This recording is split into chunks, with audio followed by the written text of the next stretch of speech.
Channel, the heart of TV.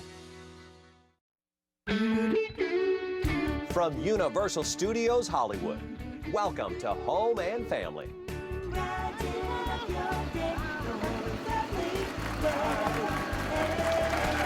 So, real-life mentalist, welcome Paul Draper to the show. Welcome. So, Paul, what is the difference between a mentalist and a mind reader? Just so you know, he knew you were going to ask that. Right. Yeah, that's a good Now, question. how do you know? That's an excellent question. I just knew. A mind reader is a psychic, is someone who says that they can actually pierce into your mind and read your thoughts as if they just stream to them through the television set. A mentalist is someone who has the skills of a psychologist, an anthropologist, a magician, an entertainer, uses the study of man, the study of people, to understand what it is you're going to think. When you look at our facial expressions? Well, I look at your face, your clothing, your shoes, everything about you to come to an understanding of who you are and what statistically you're going to be thinking. Could you give us a demo? Straight? Sure, I'd love to do that. Okay. Let's come up here. Right here, these are something you may have seen before. If you'll stand down here, the ESP cards, right? Oh, ESP cards? We have some circles, some squares, stars, pluses, bacon, you know, natural things. You see in your Bacon. day-to-day I want life. bacon. Right. Okay. We may be using some later on in the show. We are. Right? Yeah. How did you know? Mind Okay, reading. we are using bacon. Okay. This is the question. All right. You're going to be nice and take the pile I placed in front of you, or rude and take my pile, whichever you'd like. Well, you're a guest. I don't want to be rude, so I'll that's take. very nice. I'll take my You pile. would have taken the other pile. I would take both of them because I'm greedy. Take and mix those up. You can look at them. You can look at them, but take and Mark mix them two? up. Yep. Okay, all right. I'll set one card face down on the table. Now turn the monitors around so she can't see. Whatever card you think that is, put face up on top of there. Whatever car I think You that think that is. I'm not going to touch it. Okay. I've decided ahead of time what it is you're going to choose. Oh, wow. Okay. Set it face up on there so everyone can see. Now, do you really think it's a star, or did you just grab it at random? No, I. Really think it's a star. What do you think that one is? Going to go through the whole deck. Oh, wow. I have not been able to read her mind. I've been working there Right? for Plus. I have no idea what's going Good. to come out of her mouth. This time I won't even look at mine. This I won't even look at mine. All right. What do you think that one is?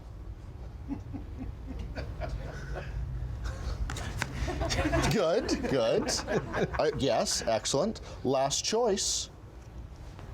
Now look, she put down star plus circle and bacon. Star plus circle and bacon. If you've done this correctly, those final two cards should match. Set that next to it. Okay, you say that the final one's a square. Right. Push the square off to the side there and take a look at what's under there. A square. Not only that, hold on. Bacon, circle, plus, star, 100% right. Excellent. How did you do that? There's got to be some. How do you do that? We'll be talking about that more in a little bit. Wow. That's kind of creepy, isn't it? Yeah, Wow. he understands you. Holy Wow. cow. Well, I Yeah. started with a star, ended with bacon. That's perfect with me. It's like, I even okay. gave you a zinger before the show, Yeah. too. Oh my God. Coming up next, Paul Draper is here. He is going to blow our minds, as he's done already with a little mind reading.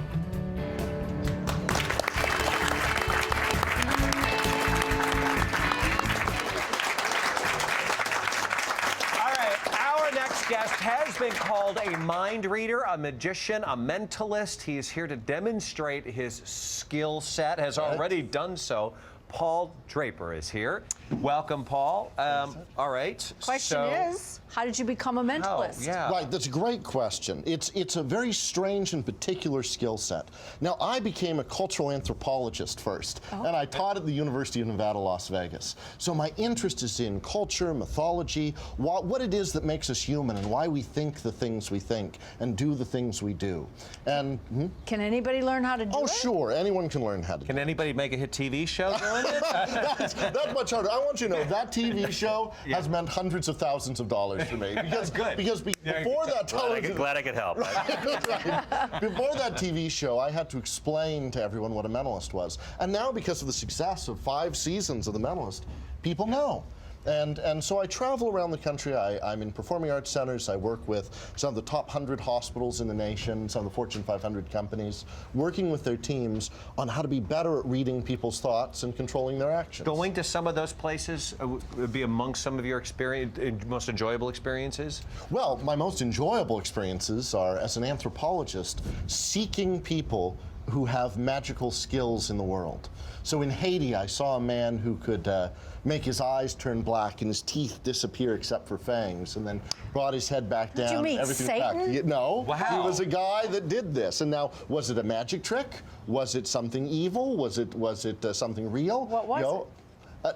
That I wrote in my paper. But I'm interested not in debunking it as much as finding it. Oh. I met a man in the Navajo Nation who could run as fast as a car on a dirt road, a skinwalker. Now, is it real? Was I fooled? What is it? Right. In Bethlehem, Pennsylvania, in the Bethlehem steel mills, I heard a voice that many said was a ghost. Was it a ghost? Was it a sound projection that came to me from someone trying to scare the Venetian away from building a casino there? It was Jesus. Right, was it Jesus, right? Bethlehem, or Bethlehem, Pennsylvania, right? Okay, So those are that's it. my favorite experiences. All right, well. Okay. Well, we have asked you to demonstrate a few of those skills of Come mind closer. Reading. Come, yeah, come on. come. Yeah, Tim's Yeah, he's way over there. I'm a little Come scared. closer. No, don't be This is the real scared. deal. I want you to know this has what the producers have asked me to do has a pretty high failure rate, and so I may not get it right with everybody, Okay. and that has to be okay with us, because this isn't a magic trick. This isn't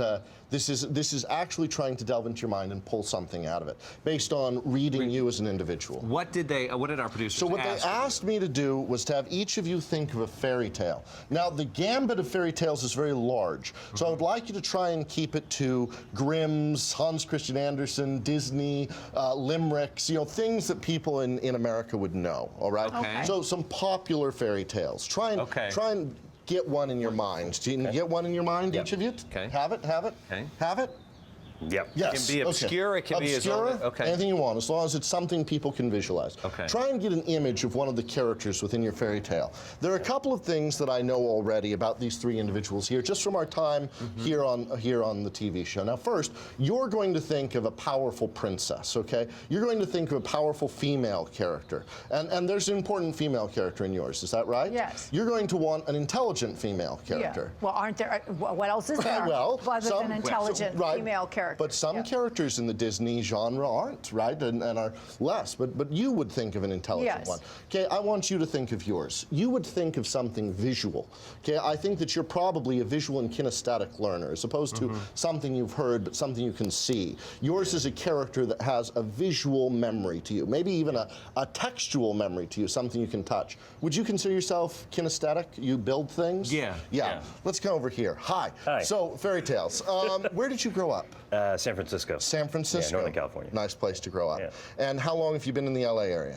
About 5-6 years. And were you raised by both parents or Yes. just one? By both parents. Did they read you fairy tales when you were young? They did. They did. Are you musical? I took piano lessons, Took piano lessons. The requisite piano lessons when you're a kid. So Yeah. Kicking and screaming, Peter and the Wolf might be something that you listened to when you were a kid, right? Right, Peter and the Wolf. Okay, let me go with these a little bit. So, a couple of intelligent characters. There's Aurora from Sleeping Beauty, but you're not thinking of her. What I'm going with is that you're a reader. You have a lot of you have multiple children. Is that right? Oh yes. Yes, you have. I do. Well, from that reaction, Yes. you have Utah level children. You have Yes, 6 I have or like 7 seven. children. Seven children, yeah. You have 7 children. Yes. And I grew up in Utah. And you want to teach both your men and women to be strong, to be intelligent. Yes. I'm going to go with, okay, I think I feel good about this. Books, I see books, I see dancing. Yours right here. You're kinesthetic, I want to say something that you make, something that you build. Okay, does yours like a Pinocchio, but not Pinocchio? Pinocchio is a story about building something. Sure. Yours may be a story about building or creating something. Does that make sense to you?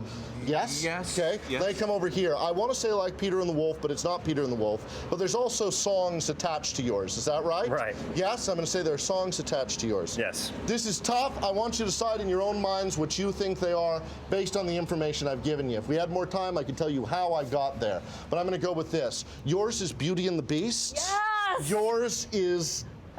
no. Yours is the Gingerbread Man, and yours is Shut up! Little Red How Riding did you know Hood. that? Yes, it is. Give him a round of applause. How did you know Little Red Riding Hood. How did you know How did you know that? Well, let me tell you something That's else. so random. That gingerbread. Another thing I know about you is you are very passionate when not on this show as well. I want you to think of something, one of your hobbies that you're real passionate about. Oh, well. Okay, photography. Yeah. And so you're passionate about photography, and you like taking both nature shots and people shots. Is that right? And so sort of a wide spectrum. And through creating art, you want to create beauty from the things in reality, just like what you're building later on. Yeah. And so, but you look at people. True. I look at people up and down, and I'm able to know things about them based on their age range, their gender, their socioeconomic class, their racial group or cultural group, as there are no races among humans, right? And to understand who they are and what fits into the spectrum of what they're interested in. What do you see though when you see Mark that makes you? Well, a lot of things about Mark here. Okay, first, Yes. he's a very strong guy. And he's tan, so he likes to do outdoor things. Okay, so things that you'd want to say about him would be outdoors. But he doesn't have huge bulging muscles, so he's not into a big solid sport. Instead, what he's into is something more like hiking or running or biking. Okay, just by looking at him, because he has those long, lean muscles. Then you know he's an artistic person because he's going to take that piece of junk found on the side of the road, something that most of us would see as ugly, turn it into something beautiful. That's his skill set. And all right, skill. Oh no, I don't know if I want to hear this. We have to go. Oh, I'm sorry. What? Oh, I know that. I could do this For all more day. information on where you can see Paul and his wonderful skill set, you can visit his website at Paul W. Draper. Is that right? Yep. PaulWDraper.com. Like www.paulwdraper.com. Perfect. All right, well, you know what? Let's continue the conversation. We're going into the kitchen. We'll be right back. Come on, guys. We're going. Come on. That's amazing.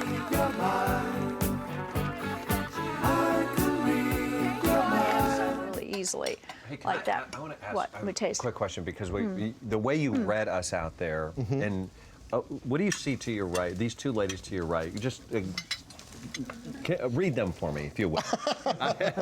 Well, one of the questions I'm sure audience members at home have is how I was able to know that you were a UFC fighter. Right, so as he was going through the list, the first one he said was that you were a shark photographer. And I almost went for that one because I know you looked outdoorsy, you looked physically fit, you looked like someone who was going to go and do that, but you don't have the tan that he does. You don't have these spots that tan people get, like I get, from going out into the sun. And then he came up with fighter, and that worked for me because you have a very confrontational sense about you. Now, not that you're not lovely, you're very lovely, but her eye focus, instead of looking soft. Some people look soft. She looks very forward at you. When I first met her, I said to her, so I'm a mentalist, what do you do? And she said, I'm not supposed to tell, that's a secret. You all have to guess. So that's when I had to start working.